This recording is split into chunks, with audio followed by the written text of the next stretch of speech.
to forfelliness, belysning, illumination from the ancestors, guiding your path today. Every day, someone's little girl, daughter, sister, girlfriend, fiancé, wife, cousin, mother, auntie, grandmother, great-grandmother, elder, disappears, shattering a family, a community, the world. There is something we can all do. Remember them.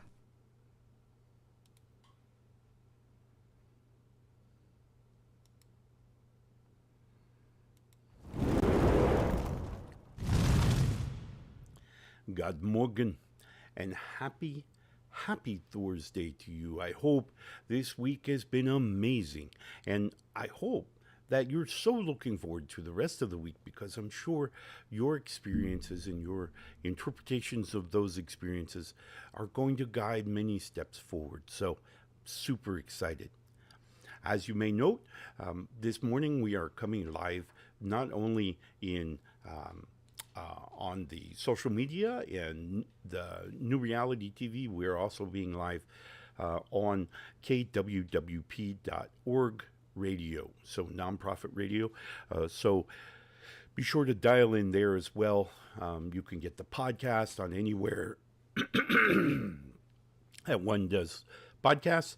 You can also get the video in any of the video locations. So all kinds of ways to get to our show.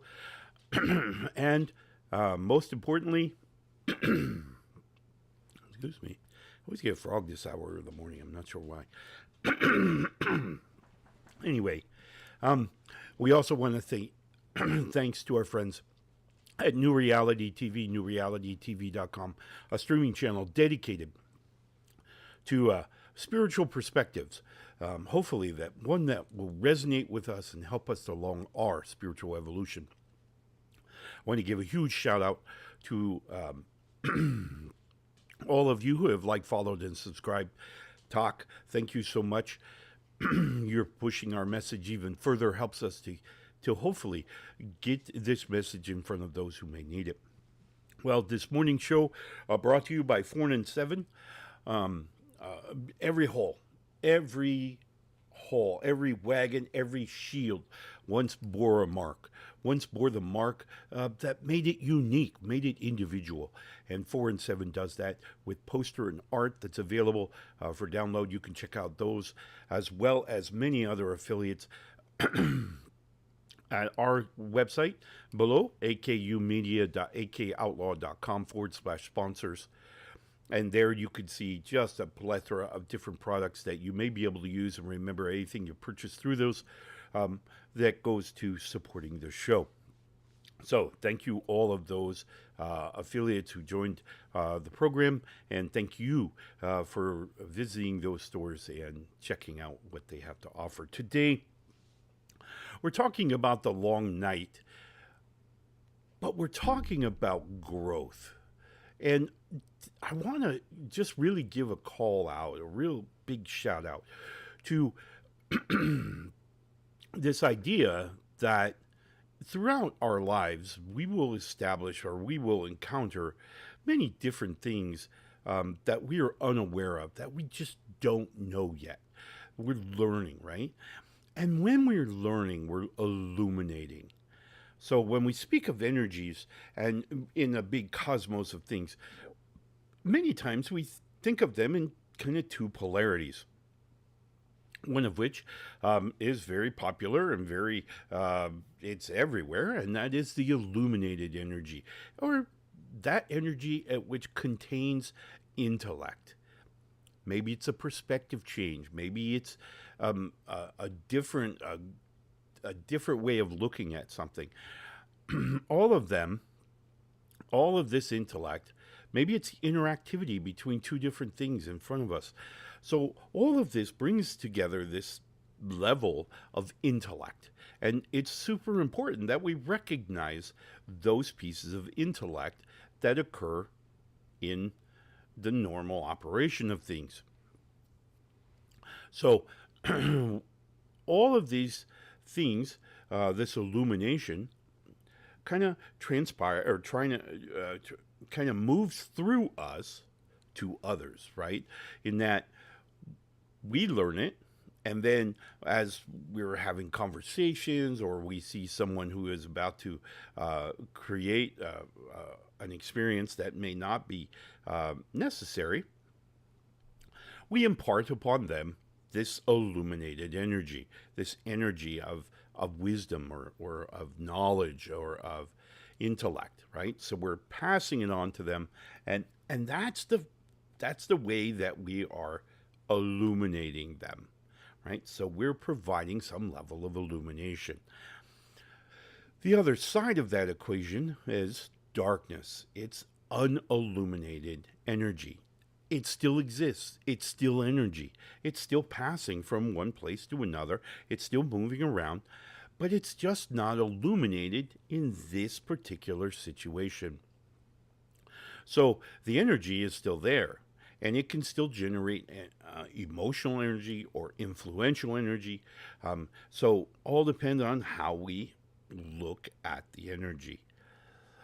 So in our topic today, as we talk about the strength of Thor, obviously, today, his day, Thor, of course, represented the strength and just that overwhelming power of protectiveness. And so what many people will do is, as they garner all of this illuminated energy, they kind of hang on to it and they protect it. They don't share it. They want to be the gatekeepers, right? They want to, make sure that their recognition is due as they then decide to pass on this information, whatever it is, this illumination. As parents, we come into a place where one of the things that we're going to do in our everyday life is to illuminate our children. We're going to pass along the knowledge and wisdom and experiences that we've gained to them. Why? Because we don't want them to make the same mistakes we did, right? Or we want them to be more comfortable. and so we're illuminating their dark energy. Now, in many cases, the smallest of children, typically, while they don't have per se dark energy, they really don't have any energy at all. They're just simply absorbing energy, both dark and light. Now remember, when we think about dark and light energy, think about every light energy particle that we receive has a reverse. So it's very much the same way as the moon, Mani. And so we see the light side and we see the intellect or the imagery or the emotion that's involved with that particle. But with it is a sense of dark energy. And what does dark energy do? Well, as this particle of light energy comes into us, it creates questions. There's still part of this imagery or this intellect that is unknown. It's still dark. It's not bad. It's not bad at all. It's simply unilluminated, right? So it's not it's not like it's evil or bad or anything like that. It's simply unilluminated. And for every piece of light energy that we receive an equal and opposite dark energy. Dark energy simply is, think of it as when your energy particle comes into the brain, into our thought process, and it's moved past the thought process and it's going into memory, and it begins its process of creating all the webbing. So it's connecting to all the other imagery, all the other intellect within our mind.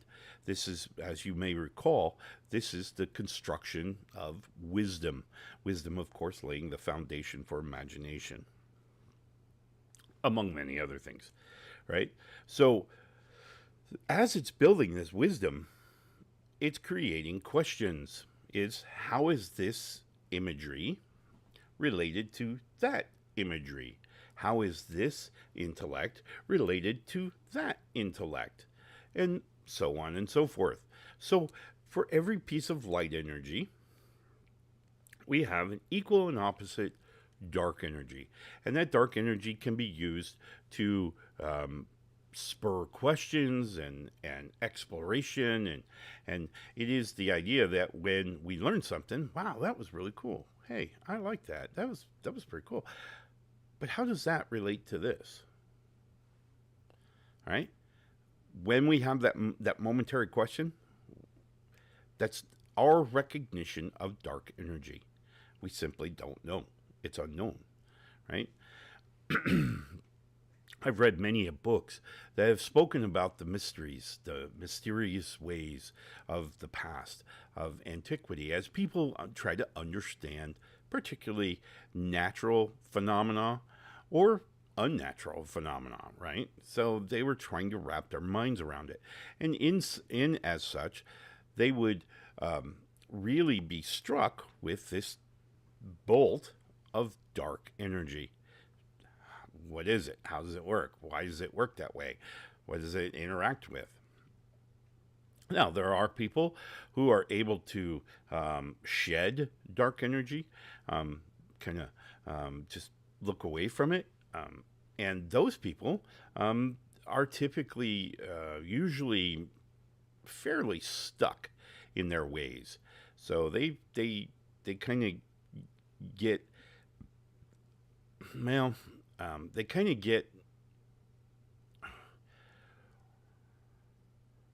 wrapped up in a way of thinking that doesn't allow perspective change. It's hard focused, and it doesn't allow us the freedom of observing other things. So now this is a forced condition. This is not something that's natural. This is a forced condition of the individual. So when we're having a struggle and we're really struggling with a particular scenario within our lives, we have to take a moment and change our perspective. It doesn't have to be a lot. We don't have to look at it from the other person's shoes. Don't have to do that. We simply have to change our perspective a little. Just look at it differently. In many cases, this is all it really needs. Again, we're kind of fulfilling our dark energy to draw in the illumination it needs. Okay? Think of it as polarity. And light energy will draw in dark energy to illuminate it. Dark energy will draw in light energy to illuminate it. So, one and the same.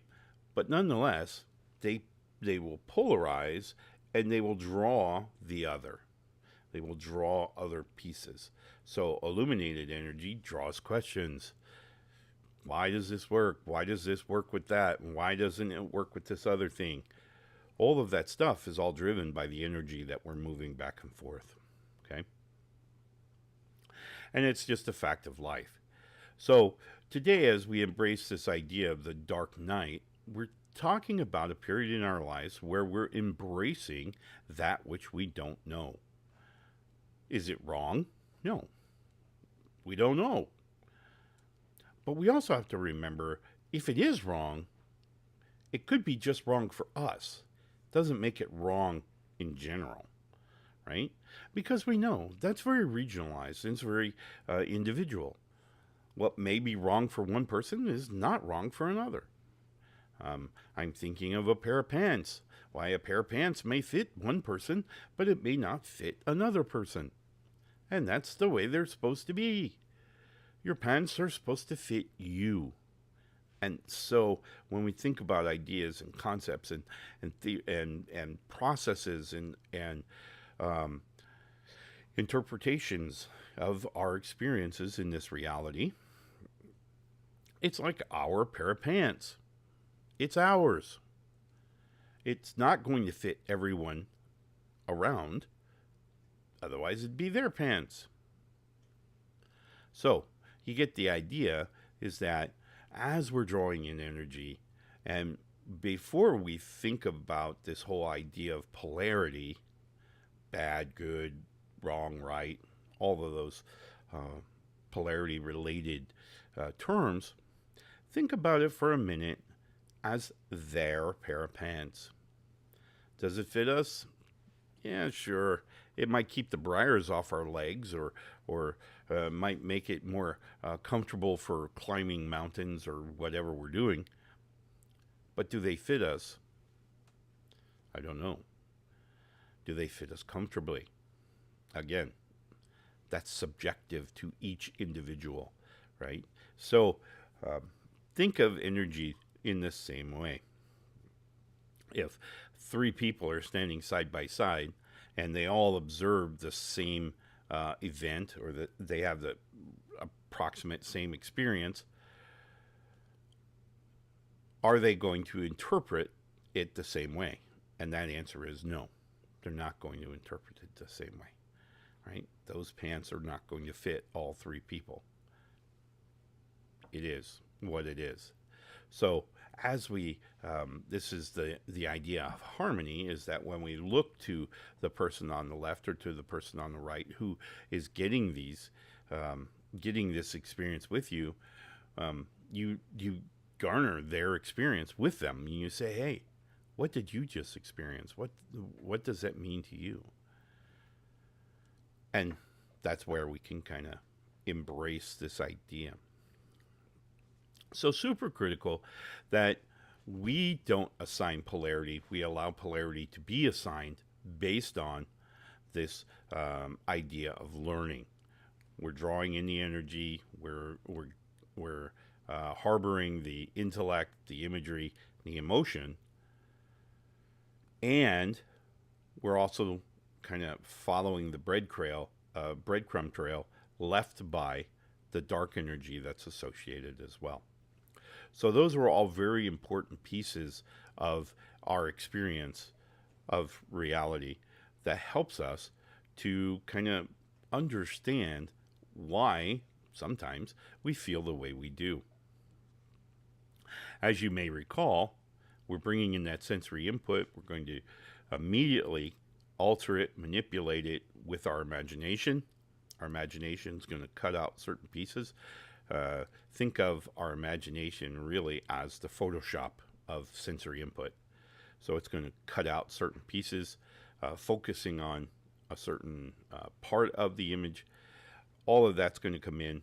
Our mood then will further manipulate this image, this experience, which is then passed down to the well of the self. The well of the self will then again manipulate it based on our values, our virtues, and our beliefs, and we'll alter that energy, we'll alter that interpretation, and then that in itself is then created into biochemistry. The biochemistry, or the hormones within your bloodstream, kind of filter around, and they will further alter the image depending on your, if you're in pH balance and all that, your preset hormone within the bloodstream. All of that's going to alter this imagery. That then arrives at the horn of feeling. The horn of feeling then interprets what it receives. So everything that's been manipulated up to this point is what's then converted back into energy. This is the emotional part. This is what having a physical form is all about. It's about getting to this point. So super important. All right. Before we go much further, that's right, it's that time of the show where we're going to look at our runes, and we are going to draw our runes. And what did we pull? We drew. Remember, always keep the face away from you, so it gives the gods the time to alter the rune as necessary. And this morning we are Othala. Othala is a great rune because it really completes the cycle of the the runic alphabet. As we get to Othala, now we're going to come around and we're going to start in our cycle back at Fehu. Fehu being the first of the runes, Othala being the last. Othala is essentially the rune of ancestry. It's the rune of inheritance, estates, family. So it's a financial rune. And today, in today's drawing, I really want us to kind of focus on the part of Othala that speaks about the ancestry, that speaks about our connection to family and our clans, and what that means. What's the value in our hearts for that ancestry? It's so important, I think, that we embrace our ancestry. It's absolutely critical. So, today's rune, Othala, is talking to us about financial matters and certainly ancestral and inheritance. So, remember, value when we speak of the runes may not be, cash in hand. It may actually be a value of connecting to our ancestry and our elders. Super critical and super valuable. So just think of it that way. All right. I got to take a quick commercial break. When we come back, I want to kind of touch up and finish out how we can use today's understanding of the dark energy and the dark night to kind of move forward in our everyday modern day life. So we'll be right back after this commercial. Vinci art turns myth, memory, and modern lines into bold prints that change a room. See today's featured pieces and more with a link in the description. It's happening. It's in the air. The time is now. We're all waking up. We're waking up. We're all waking up. It's all shifting. New vibrations. It's you. It's you. It's me. It's all of us. Together. A new time. A new day. A new energy. A new energy. New reality. Awaken with us. Awaken with us. Awaken with us. NewRealityTV.com. Light the morning fire. Blackout coffee, roast bold, clean flavor for long days and late edits. Grab your bag. Use the link in the descriptions below.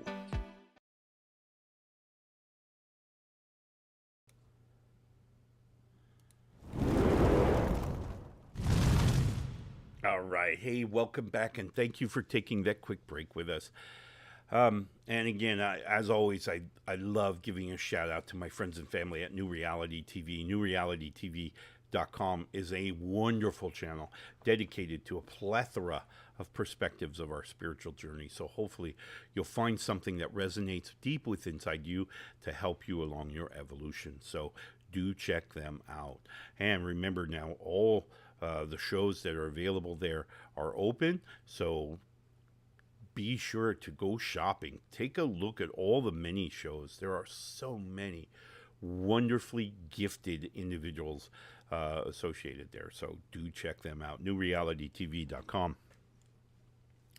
Again, today's show brought to you by fournseven, poster and frame, poster and art. Wonderful collection of just beautiful decorations and beautiful pieces that you can decorate your home and make it uniquely you and uniquely yours. So do check them out. You can find them as well as our other affiliates at akumedia.akoutlaw.com/sponsors. So be sure to check them out. So today's rune, of course, as I mentioned just before the break, Othala. Othala speaks about ancestry, and it speaks about, and today I think it's very fitting because we're talking about ancestry and we're talking about connecting ourselves to that energy of the unknown, the mysterious ways, as they called it in the past. So today we're going to talk about ways that we can address change in our lives. We can address the unknowns by seeking out ways to illuminate that energy. Okay. So as you can imagine, one of the first ways that we can create illumination is to educate, is to learn, is to grow, right? So as we discover things that we are unaware of, maybe a change coming up in our lives, the best way to kind of face that experience is essentially to educate ourselves. Several people have spoken of this overwhelming anxiety of moving, of relocating, and that is indeed a very scary thing. I mean, what if the new neighborhood's not right, or what if the new thing is not good? But if we illuminate ourselves and we discover more about the neighborhoods, more about the community, more about what's going on in that neck of the woods, so to speak, we've discovered that we're kind of going to reduce our anxiety just a little bit. Same thing with our job. Hey, I got to get a new job. What kind of job can I do? Well, I know what I do.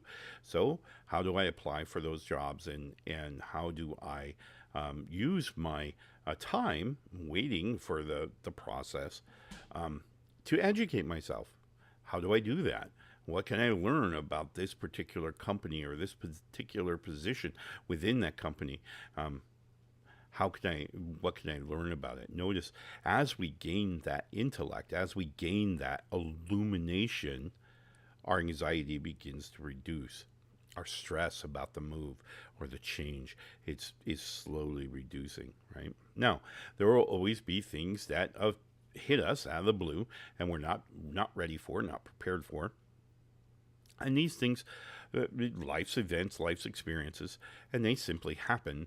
So what we have to do in our everyday life is to discover ways to pause when the event occurs, take a moment, illuminate ourselves to that change. So instead of immediately drawing into the emotional reaction, we take a moment, we educate, we illuminate, and now we can respond. Right? So this is really that piece. We've spoken about it before within the horn of feeling, that cognitive space that exists within that horn. We're really going to embrace that here. Whoa, stop. Hold on. Let me look at my notes. Let me whip up the internet on my handy phone. Whatever it takes to feel more comfortable moving forward and determine how we're going to navigate this new river, right? So all very, very important that we remember dark energy, change, unknown, is simply a matter of unknown. It's not a bad or evil or any of those other things. It's simply unknown. So all we have to do to eliminate it from our experience is to illuminate it, to educate it, right? All right. Well, I hope you enjoy today's Thor's Day, and that you can embrace the strength of Thor. And remember, we have that authority. We can stop this whole thing and just go, whoa, wait, give me a minute. Let me recover. Let me regroup. Let me get my bearings and grow forward. All right. All right, my friends. I wish you the very best Thor's Day. Remember, the night is simply unilluminated, and all we have to do is illuminate it. All we have to do is educate it. So do not fear the darkness. It is a part of our growing. It is a part of our learning. So do embrace your parts to that. All right. I wish you the very best Thor's Day. We will see you again tomorrow, where we will embrace the power of Freya.